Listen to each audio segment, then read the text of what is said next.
how to update Paga app. So if you want to update Paga app, this is the best step to get the latest features that comes with this app. And also this will help to fix any issue that might be associated with your Paga financial app. If this video helps, please like and subscribe to this channel.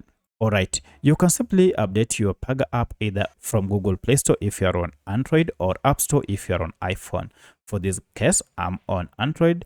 I'll go and look for Play Store, search for the app to be able to update it. However, if you're on iPhone, you need to go ahead and look for App Store. So if I tap on Play Store, you need to go and log into your account using your Gmail address and then search for the app by name. If you can't see the search bar, you should see a search icon down below. I'll just search for my app, Paga, like that, and then tap on this search icon to search for the app.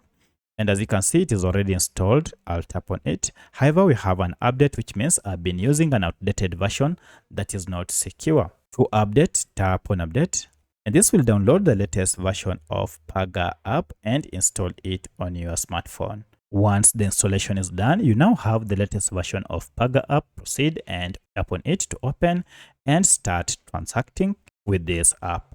So that's how you can update Paga app. If you have any other question, please let me know in the comment section. Otherwise, thanks for watching and let's meet in the next video.